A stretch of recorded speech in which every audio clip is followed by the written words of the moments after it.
Welcome to the Project Endure podcast, the place where we talk about life, endurance, persistence, perspective, and so much more. I'm Joe Rinaldi, and I'll be your host. Let's jump in. Before we get started, let me ask you a question. Have you ever noticed that what you wear has the power to change how you feel? Project Endure apparel is designed to remind you that easy won't make you stronger, and that growth is an uncomfortable choice that we all have the privilege to make every day. Look good, feel good, and perform good. Head to the link in the show notes to shop Project Endure apparel and keep on doing hard things. Now, let's get to the episode. Welcome back to the Project Endure podcast, episode 115. We have myself, Joe Rinaldi, and we have a very, very special guest down in Costa Rica, Ashton Keck. Ashton, how are you? I'm doing pretty good. How are you doing? I'm doing so well. I've really been looking forward to this podcast, especially because our mutual friend and previous podcast guest, Anna Olson, she was episode 66. She told me I will not be disappointed by this conversation. And I don't mean that to put pressure on you because we've actually never connected like this before. So I am just excited to hear your story. And with that being said, I figured you could give us an introduction and just tell the listeners who is Ashton, and we'll start there. All right. So, well, first of all, I know she didn't mean to put the pressure on, but she totally put the pressure on. This is my first podcast, so I do feel like my heart is about to explode out of my chest from nerves, but we're just going to roll with it. Anna was actually she became my friend when we both worked at a school in San Jose, Costa Rica. So that's where I met her. And she was pretty much my only training buddy while we lived in the city there. So yeah, I'm Ashton. By day, I guess people know me as a special education teacher, advocate for people with disabilities. Most people also, when they think of me, I think they think a lot of running. I'm kind of a obsessed, for lack of a better word, or maybe that's the perfect word. I don't know. With running, I compete in ultra distance, ultra marathons, and then also I do quite a bit of traveling. Awesome. So let's start here. What got you into running? And then we can expand from there. Uh, what got me into running? So actually, what first got me into running, I think I was about 14 or 15 years old. And to be honest, I was overweight. So I was looking to lose weight. I grew up as I always say I grew up as a chubby little punk rock kid. And yeah, so I got into it purely just to lose weight. Um, that turns into a story of itself because when I was young, I had a pretty rough beginning. And I left running because I found a much quicker way to lose weight than running. And I picked it back up again, actually, I think I was about 18, 19, when I got sober. So, and then what got me into ultra running is also like a kind of a whole story in of itself. So to be honest, sometimes when I get asked that question, it's kind of like, oh, where do I start with that one? It seems to open a can of worms, and it sounds like there's a lot here. I'm sensing a lot of depth to our conversation already. And so I'll just ask you the first big question of the podcast and we can roll with it. But when you look back at your life to this point, what is the hardest thing or circumstance that you had to handle that you did not get to choose for yourself? Yeah, so I would say, so I'll give a little bit of a backstory on that. So I grew up a pretty angry kid. I grew up as like I was put in anger management classes. I eventually went to an alternative school for my behavior. Um, I was a pretty rough kid, and I had in some ways a really good upbringing. I was raised by my grandparents. They were phenomenal. They were honestly, I think a big reason why I have the life I have today. I can kind of accredit to them. Um, but I picked up drinking from a really young age, and I got sober in 2010. I was only 18 years old, almost 19. So my drinking career was really short, but it was pretty hardcore. I only drank for about 5 years, and I come from a long line of drug addicts and alcoholics. That's super well known in my family. It's not like something we're ashamed of. I always say some of us we get sober, some of us die, some of us go to insane asylums. And it's kind of just something, like that I grew up around. I grew up, my grandparents were in recovery. I saw what that was like. I thought it was, they were great people. I was super grateful to have them in my life. My parents, they both struggled with drugs and alcohol. My mom's sober today. She's a rock star.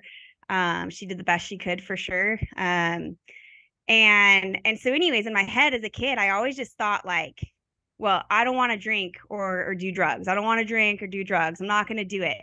And I think when I was like 10, my friend offered me I don't even, what was it? I think it was Jaeger actually. And I said no. I said no. And so then it didn't take much longer. I think when I was 12, somebody offered me in the bathroom a shot of rum. And for some reason, 2 years later, after years of saying, as a kid, I never want to do this because I saw what it did. I saw what it did to people really close to me. For some reason, I forgot all about that, and I drank. And as soon as I drank, it began this like pursuit of like I never want to stop this. Like I want to, like, anybody that knows me knows I'm kind of an extremist, and it starts with that. Like I either do it all or I don't do anything. And but in my head, I guess because I grew up with, people that recovered, I just thought like I didn't really understand what it actually felt to have an addiction until I had one. And I just thought that like, I would just stop one day.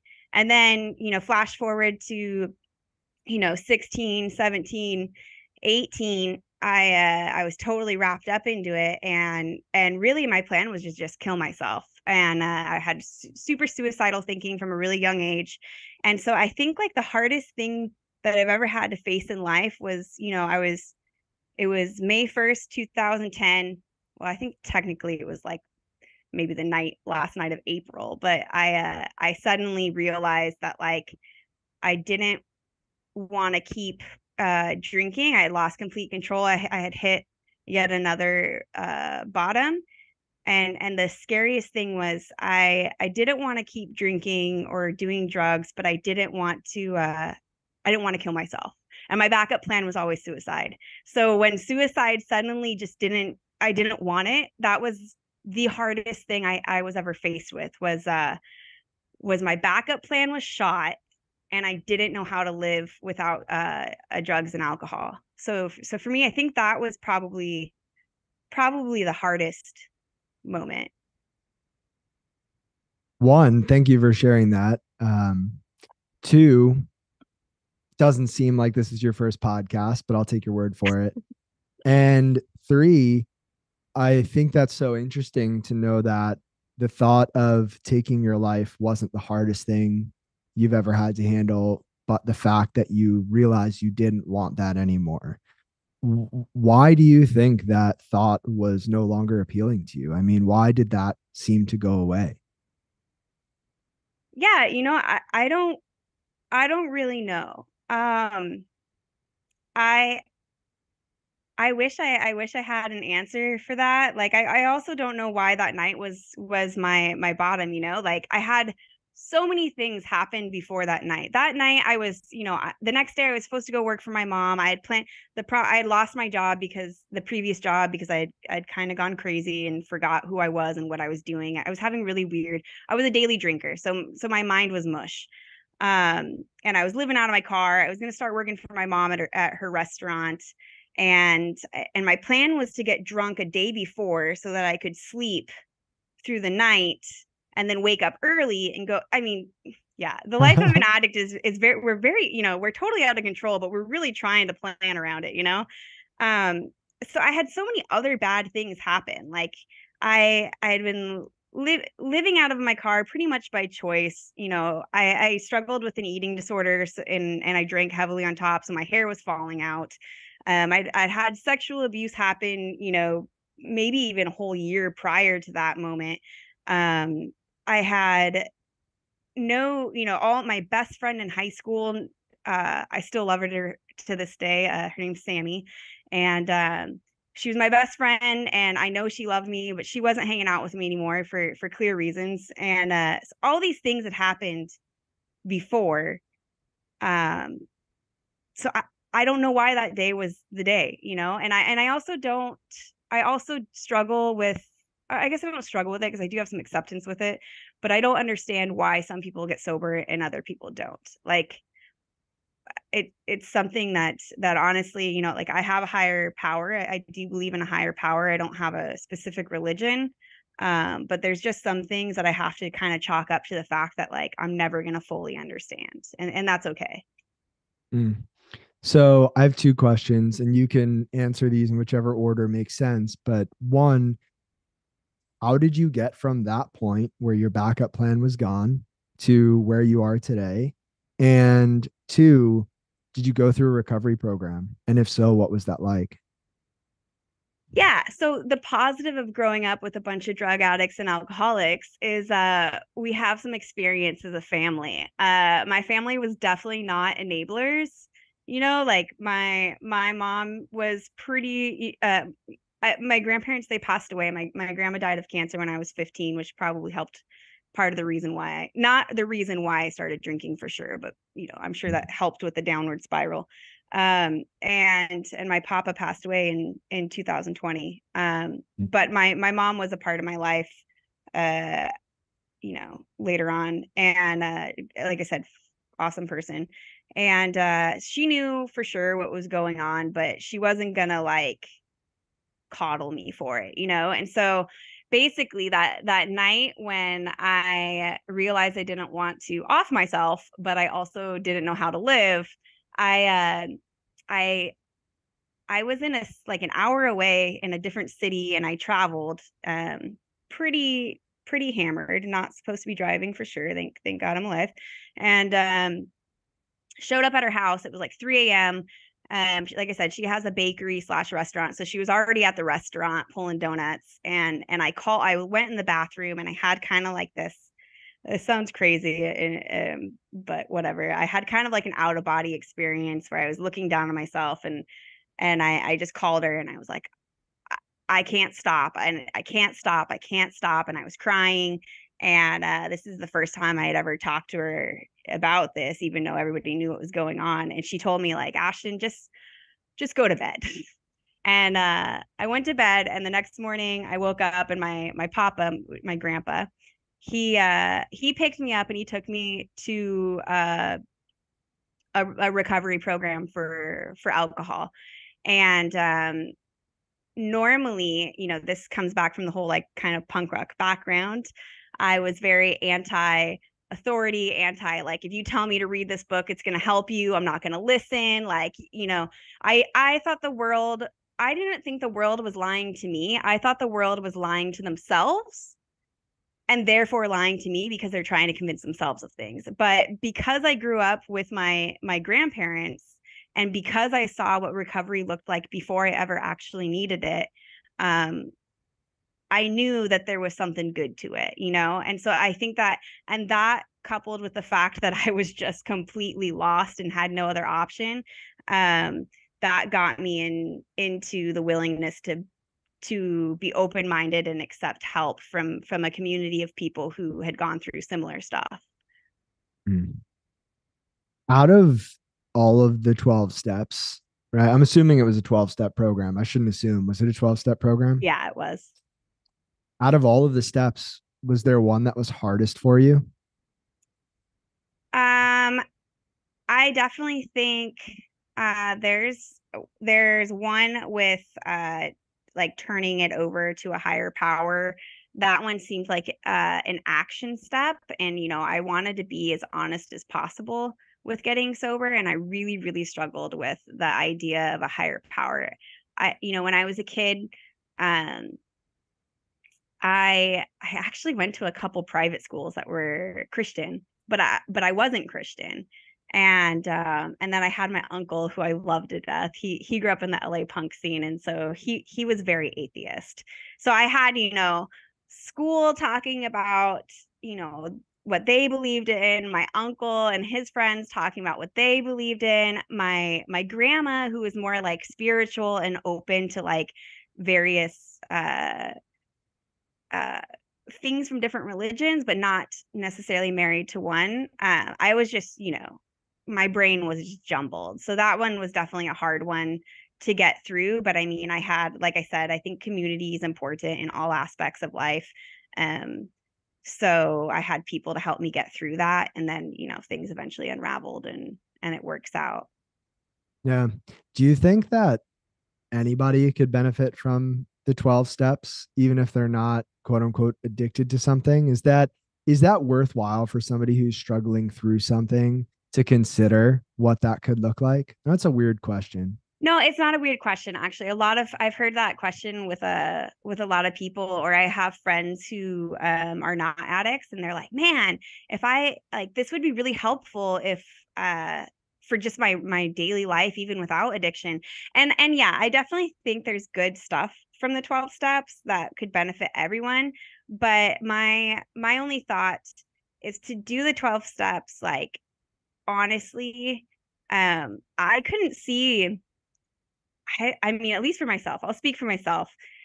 I think it would be hard to do them unless you had, like, I think you have to be desperate. Like, to do them Hmm. thoroughly and honestly, I think you have to be like this is it. So yeah, can people, get some general ideas? And I mean, you could really get that from any wellness or religion. Even, like, you can pull a lot of good stuff from a lot of places, but to truly practice something, that's a whole nother uh battle or whatever. Yeah. So to be in a place of desperation to make true change sounds like it's been part of your story. And I'm not sure if you've ever thought about this or reflected on this, but do you feel like you needed to go through what you've gone through to become the person that you are? Or is there part of you that wish you could just rewind and do it different? Oh no, 100%. I have zero regrets for what I've been through. I'm grateful to be alive. I have zero doubts that if I wouldn't have gotten sober, I don't think I would have made it.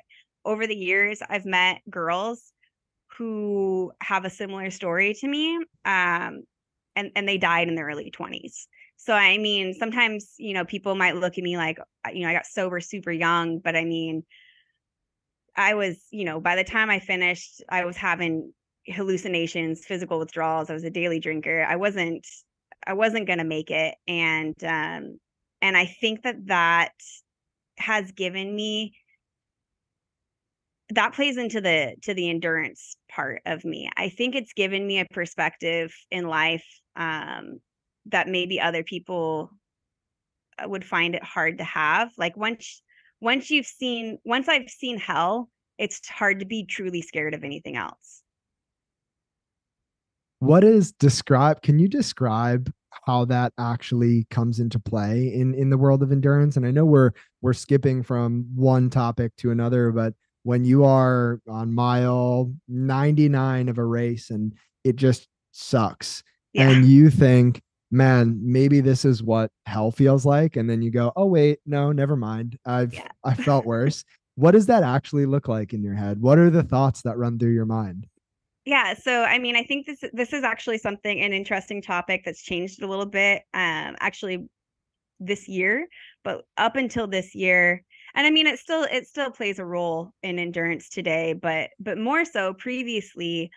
When I first started doing ultras, like, I come from a background where my family's not very athletic. They were it's funny because they're drug addicts and alcoholics, but then they're healthy. So once they get recovered, like they are very like, let's go to the gym and eat healthy and like be fit. Mm-hmm. But they're not like when I started doing endurance sports, people, especially since I have a history of an eating disorder, there was a lot of question of if I was actually just doing harm to my body and using that as a cover up, which I would actually argue the opposite, but that's a totally different topic. Mm-hmm. And when I started ultras, I had nobody, I didn't have I actually think I started trail running a little bit in South Dakota, and then I moved to Panama, and I was in the middle of the jungle. Like I didn't have a gas station or a supermarket or anything, and I hadn't, I followed some people on Instagram that I saw that were doing it, but I didn't really have much of a community.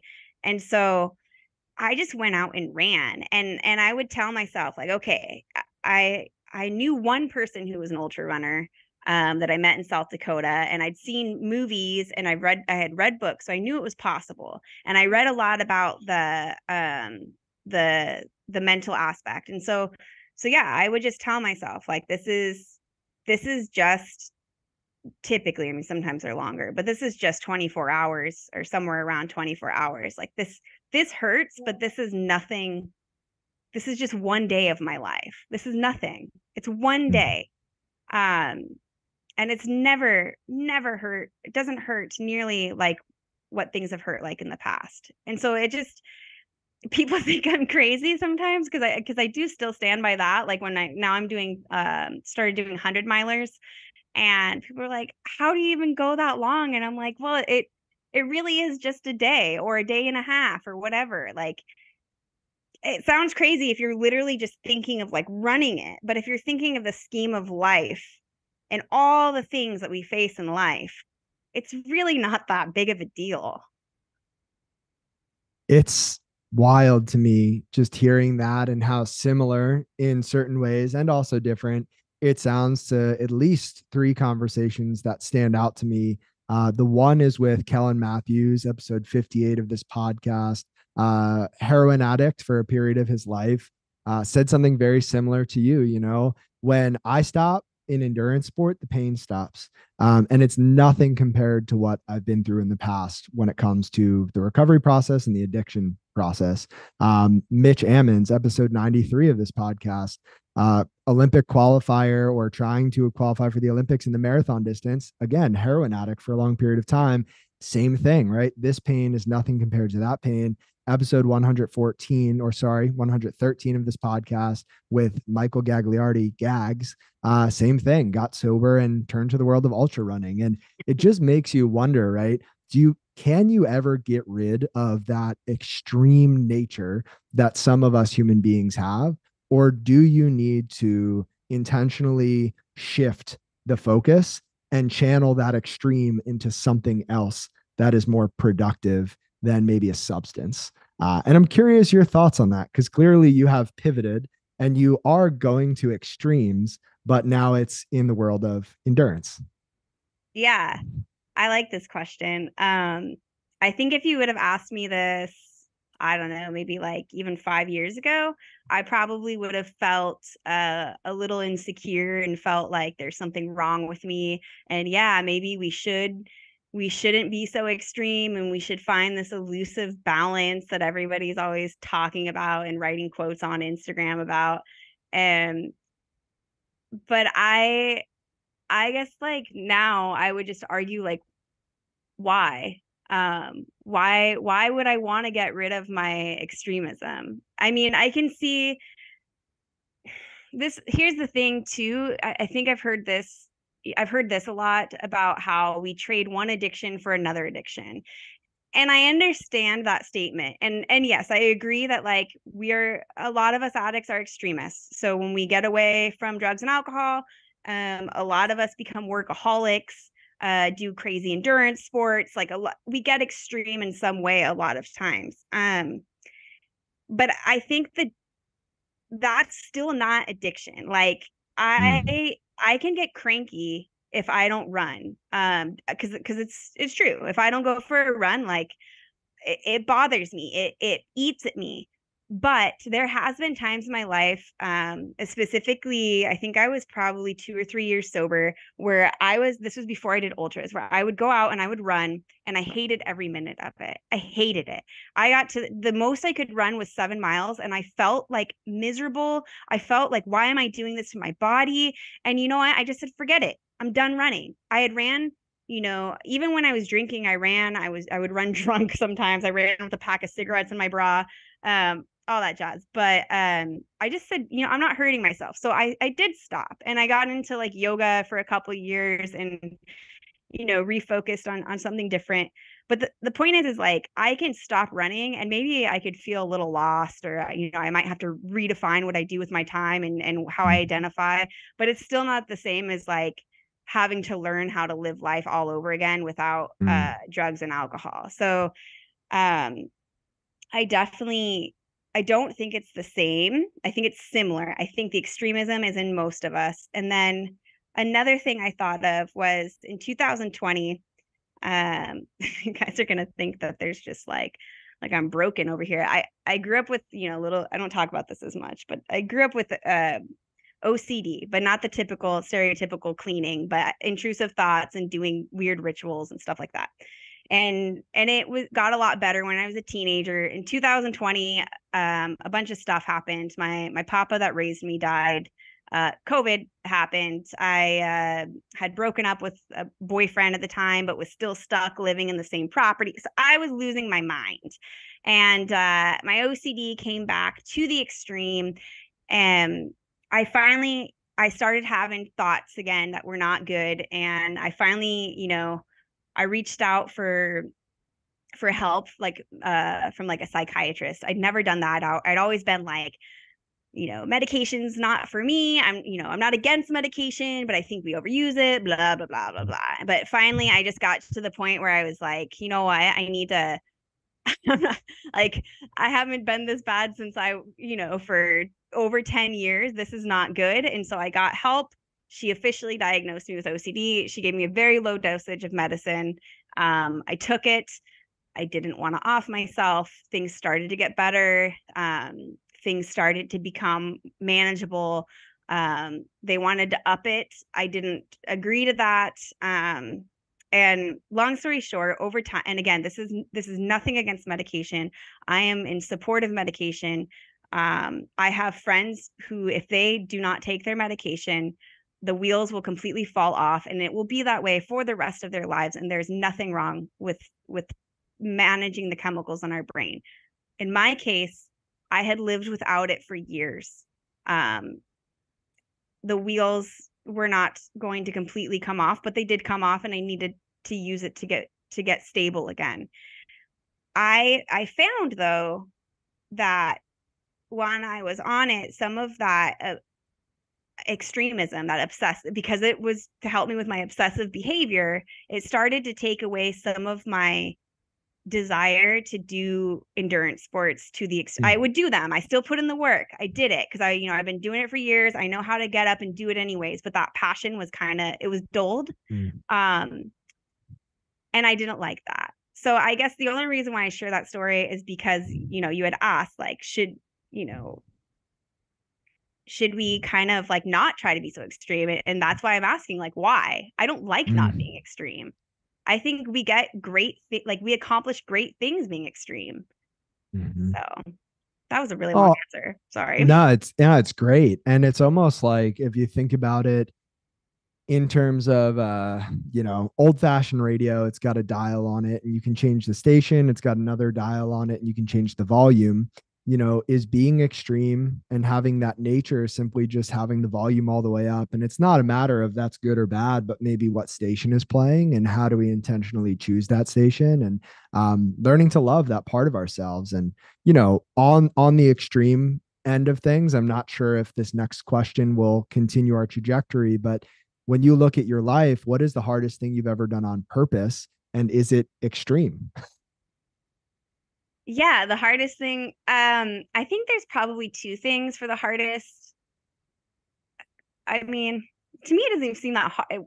It was definitely hard, but like, I guess I like doing hard things. I don't like being bored. My sisters would be like, when they were little, they'd be like, Ashton, I'm bored. And I'm like, boring people are bored. And that's what I would tell them. They didn't even get it because they were super little. I was kind of a punk. But anyways, I one was moving, I got my degree as a special education teacher, and I up and moved. I taught 1 year in the United States as a behavior strategist, and then the next year I moved to Panama, and I had this pit bull. Her name was Chula. She just passed away earlier this year. And basically I was like, well, I know I want to travel the world. Like, I've always wanted to travel the world. Something that irked me as a kid was I would talk to people and they would always say like, oh, I always wanted to do this, but, or I always wanted to go there, but. And it sounds kind of crazy, but like I remembered that. That's like driven me in life, was like I didn't understand why there were so many adults who were telling me I always wanted but I didn't get it. And so I guess like I just, yeah, I didn't want to be one of those people. So I knew I always wanted to travel. Of course, addiction threw a loop in the road there for a bit, but once I got sober, I knew I wanted to travel. I didn't care where. I had a pit bull. I wasn't going to leave her. Apparently, a lot of countries don't allow you to import, or at least they didn't. This was 7, 8 years ago. Allow you to import pit bulls. You could have them in the country, but you couldn't bring them in. So that narrowed it down to some countries in Latin America was really what I was looking at. And so I got hired at some random school in the middle of the jungle. Like, I think I just kind of talked about it a little bit earlier. There was no, I didn't have a car. There was a Smithsonian Research Institute because they studied the wildlife. I was next to the Panama Canal. It was rough because the school was a startup school, and so it was much different than what most teachers in the United States would see. That's for sure. I was supposed to move with some boyfriend at the time, and then we got into it, and he left after 2 weeks. So suddenly I was alone with my dog, and the grocery store was 45 minutes by bus. The bus came sometimes, so you kind of just had to plan for the day. Like, you had a bus schedule, but like it could or could not show up within that time. So I would, Saturdays I'd chill at the bus until it came. Some guy who looked like he snorted a few lines of coke would pick me up, drive recklessly to the city.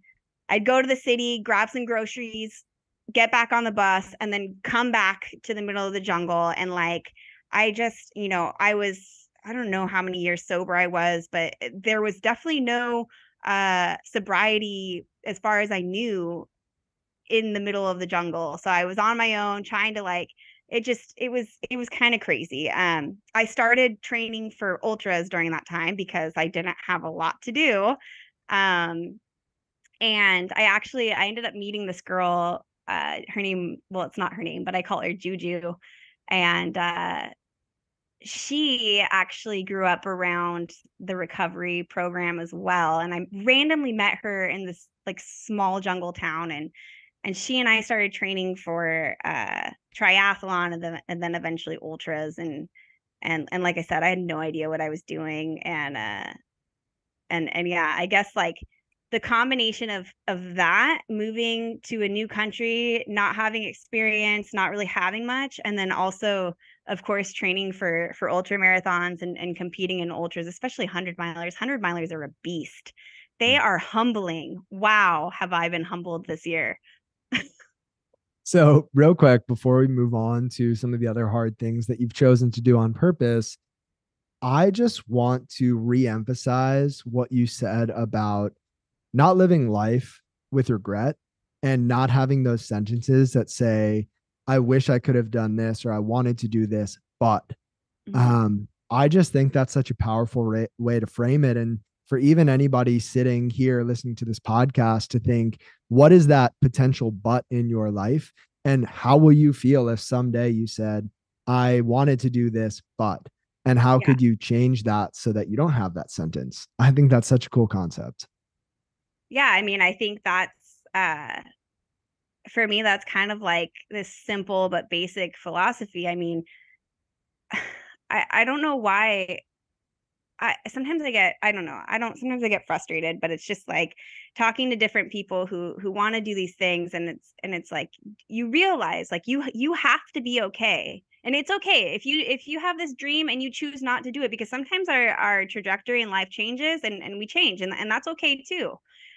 But whatever we decide today, we have to be okay with it, because at the end of the day, like we are gonna die. Like it happens. And I guess like I just I'm really driven by that. Like, am I gonna be okay with never going for this? Maybe I won't accomplish it because I'm not like, I'm pretty average, but like, am I gonna be okay for not going for it? Yeah, I don't know. There's a line from a famous movie, and I can't recall the movie, but the line is, every man dies, but not every man really lives. And kind of to your point, yeah, our time here is finite and we don't get to live forever here on earth. And what we do with that time is completely up to us. And I think taking that ownership and deciding what we want and what we're okay with maybe not having, but what we're not okay with not pursuing is really important to define. And then not just to think about it or talk about it, but to go out and do it. And also being okay with falling short, because that's also a reality we all have to live with, is we're not going to be perfect with everything. And I think the thought of perfection feels unattainable for a lot of people, and that stops them from even pursuing in the first place.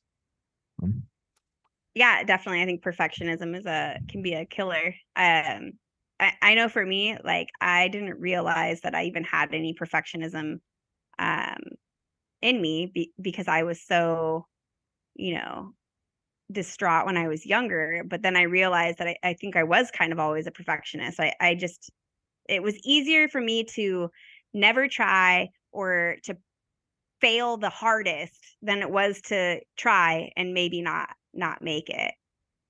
Mm. Yeah, I think that's a common thought that a lot of us have had or maybe have at this moment. And I think it's just such a shame to hold back and not give life our all just because we're afraid what other people might think or what it might say about us if we do fall short or we fail. And I would argue that as long as you're giving your best effort and you get back up and try again, if it really matters, that's not failing. That's just part of the process, you know?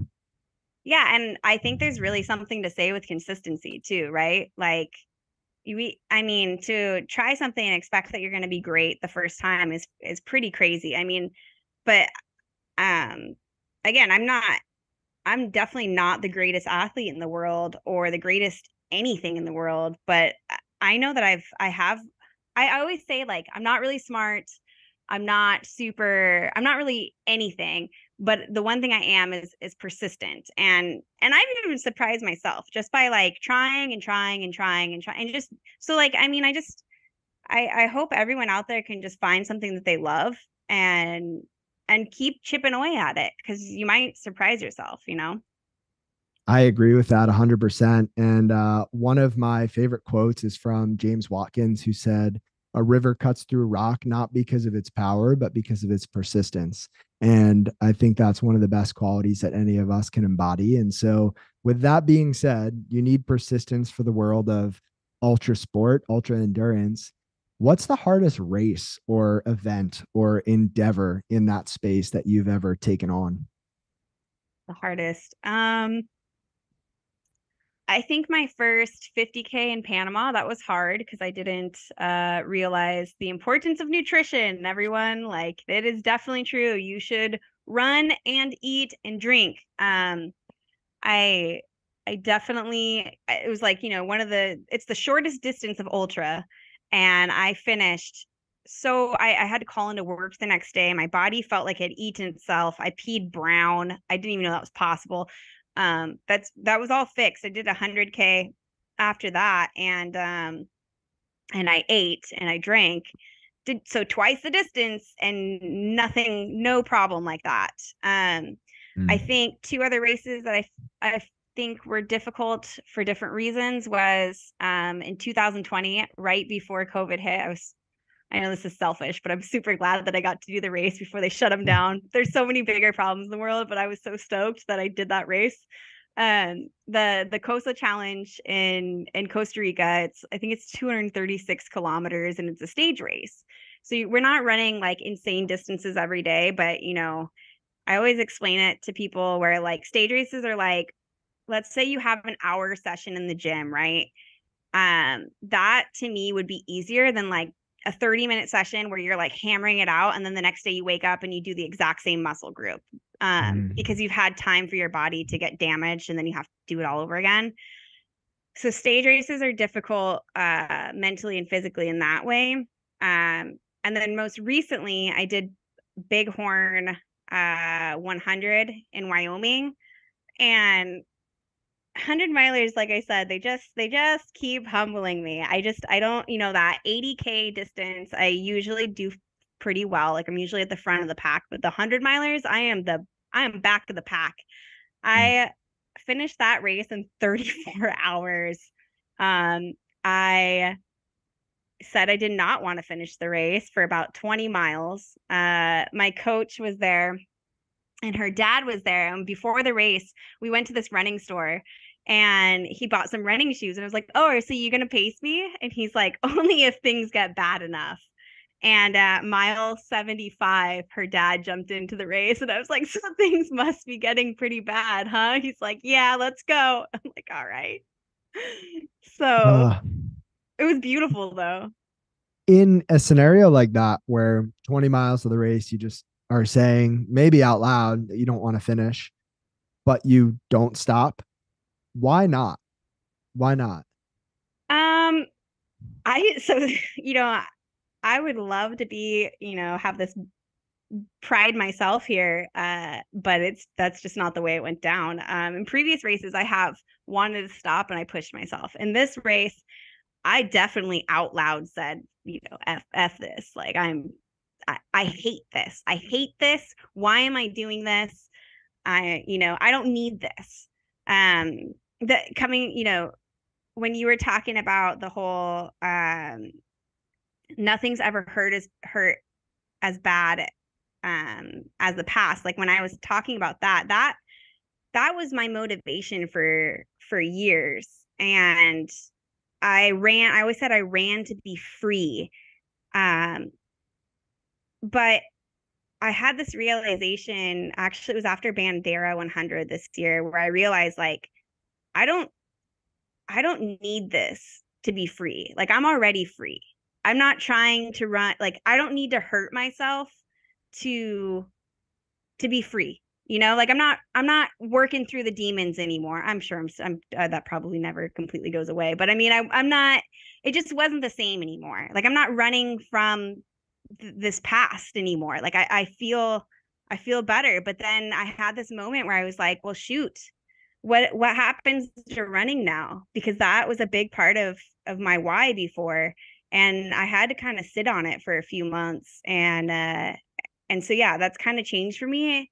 And it's funny because like I still do run to be free, but more as like a celebration versus like as if I'm trying to break free from something.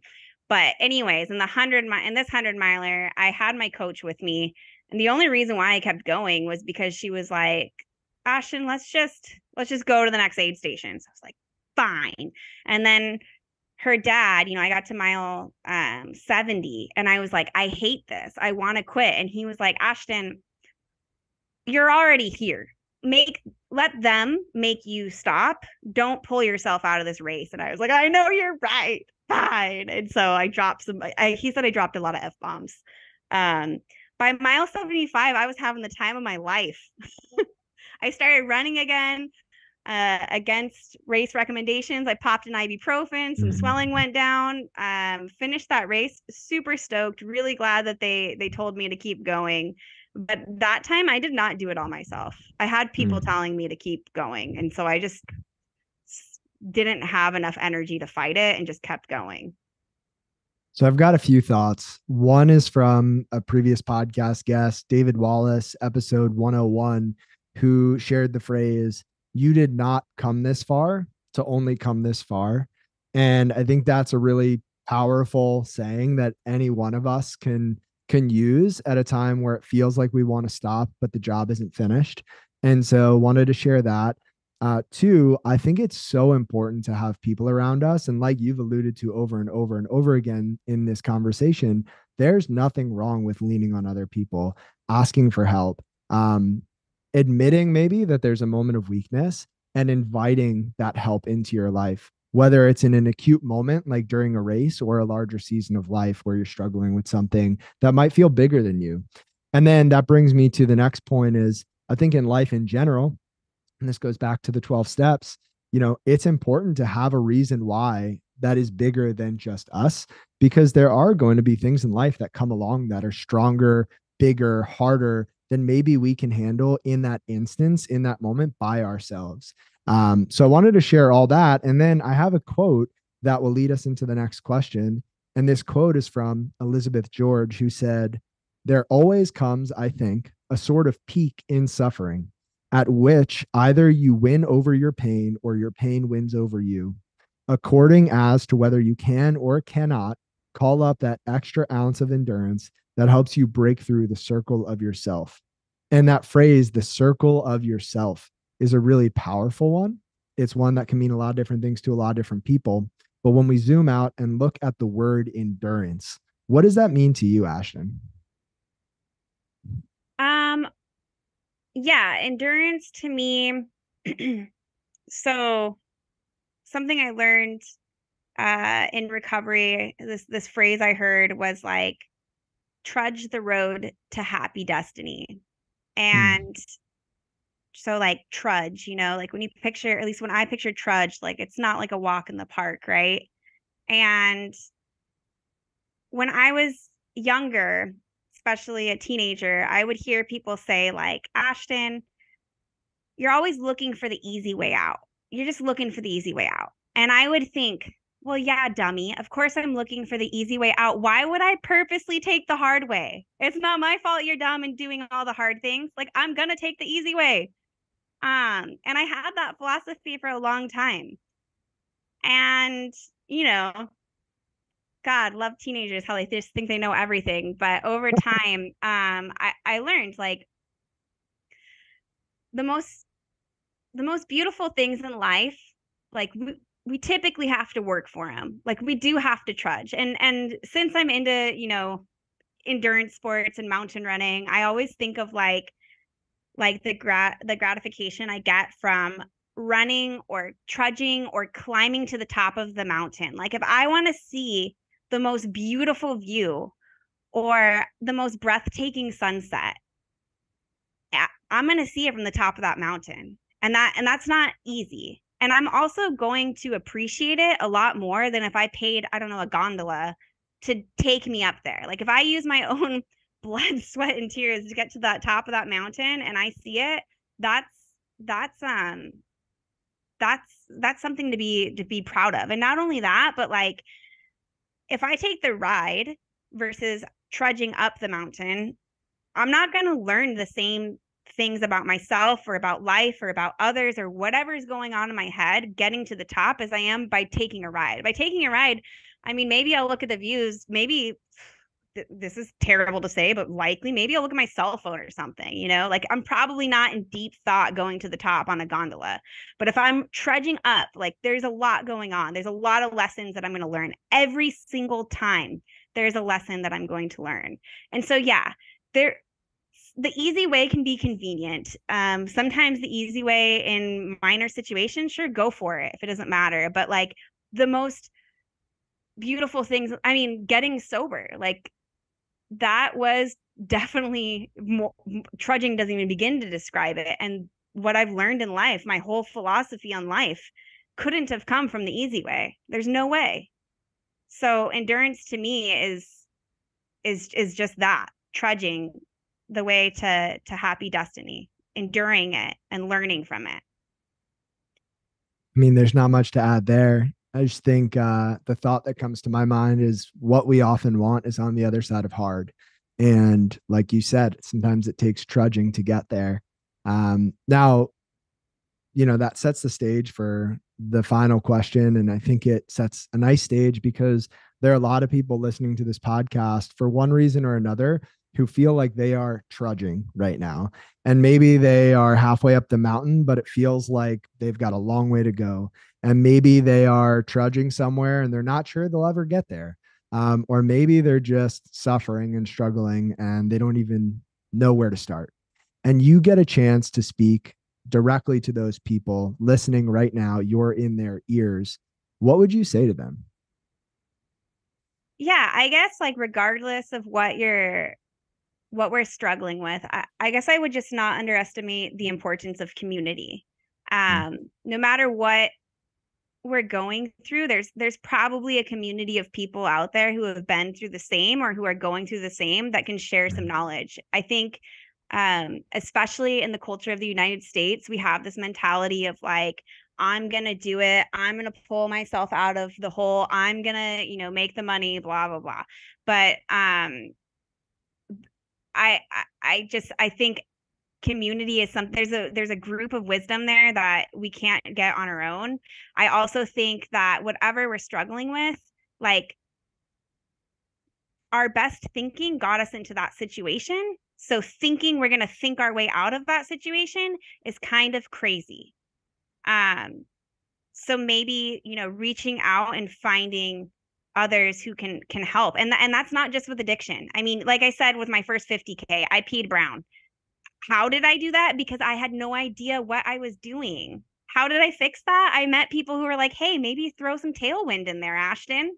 Maybe drink a little more than 2 cups of water. And then I learned how to not pee brown. So, I mean, community, it works.